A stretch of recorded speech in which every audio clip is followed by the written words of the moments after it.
हरि की कथाओं का कोई अंत नहीं है। हरि की कथा विशेष है।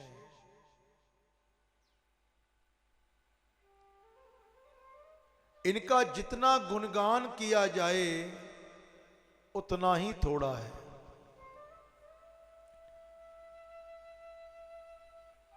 हरि का मार्ग सबसे कठिन माना गया है कि जो इस मार्ग पर चल देता है ना, उसे पहले दर्द सहना पड़ता है अपने गोविंद के नाम का।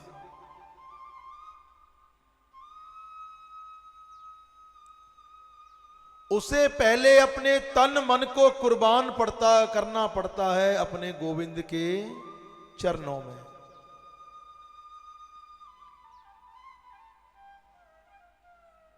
हम लोग कहते हैं ना कि हरि को पाना सौखा है,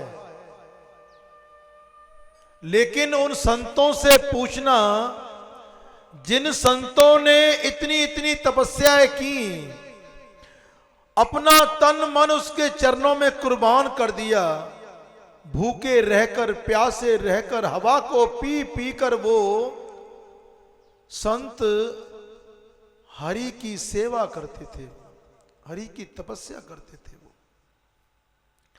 वो धन्य है संत। उन संतों के चरणों में कोटि कोटि प्रणाम है। हरि के मार्ग पर जब आप चल देते हो, जब भी कोई आप हरि का कार्य करने की कोशिश करते हो, जब भी आप हरि के नाम का कोई सिमरण करने की कोशिश करते हो, जब भी आप कोई हरि का ध्यान करने की कोशिश करते हो, तो कोई ना कोई राक्षस, कोई ना कोई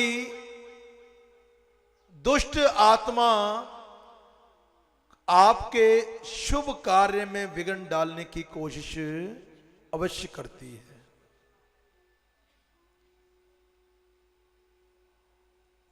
और जो हरि के कार्य में विघ्न डालने की कोशिश करता है और जो हरि का नाम जपता है, आप लोग हरि की तरफ ध्यान दे रहे हो, हरि का नाम लेकर कार्य कर रहे हो, हरि का नाम लेकर आप गोविंद का ध्यान कर रहे हो, तो तुम्हारी उस दुष्ट से रक्षा हरि स्वयं करता है।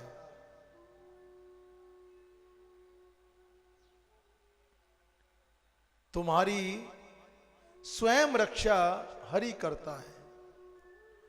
जिस समय विश्वामित्र जी ने दशरथ से कहा कि हे महाराज,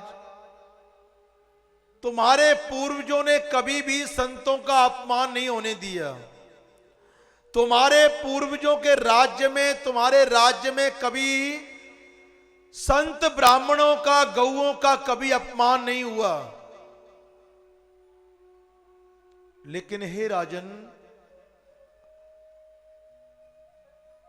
अब आपकी नगरी में हमको हरि का नाम लेना भी दुश्वार हो गया है, हरि के नाम का यज्ञ करना भी दुश्वार हो गया है, हरि का सिमरन करना भी दुश्वार हो गया है कि राक्षसों ने हमारे यज्ञ में अब जो है विघ्न डालना आरंभ कर दिया है। जिस समय दशरथ ने ये बात सुनी तो उन्होंने कहा कि महाराज, मैं अभी जाता हूं और उन राक्षसों का संहार करता हूं, उनको मारता हूं। विश्वामित्र जी ने कहा कि आप राम और लक्ष्मण को मेरे साथ भेज दीजिए,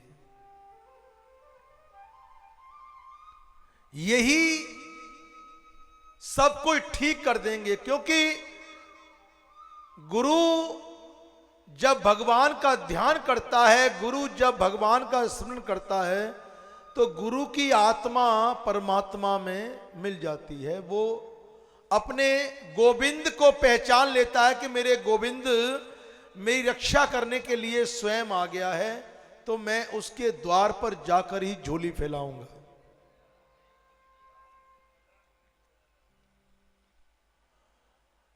भगवान राम और लक्ष्मण गुरु विश्वामित्र जी के साथ चल दिए,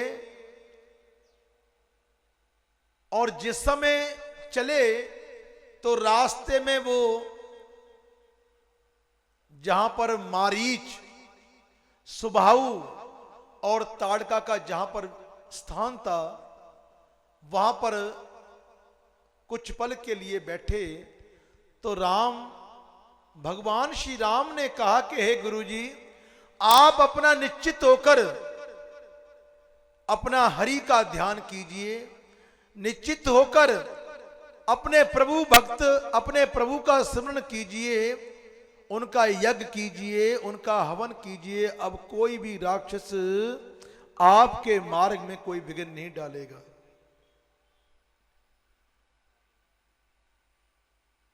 तो जिसके साथ स्वयं गोविंद है, जिसके साथ स्वयं राम है, जिसके साथ स्वयं परमात्मा आप आकर खड़े हैं, तो उसको कौन संसार में मार सकता है, उसका कौन बुरा कर सकता है?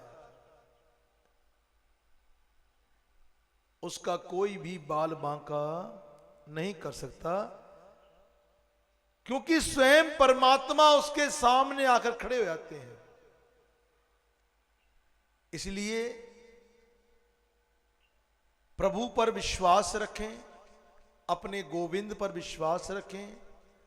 ये गोविंद नाम ही तुम्हारा तारणहार है, ये गोविंद नाम ही तुम्हें मुक्ति देता है, ये गोविंद नाम ही तुम्हें पापों से मुक्ति देता है, ये गोविंद नाम ही तुम्हारे प्राणों को, जब अंत समय तुम्हारे प्राण तन से औखे निकलते हैं, तो उस समय गोविंद नाम ही तुम्हारे प्राणों को निकालता है। इसलिए गोविंद का नाम जपते रहिए।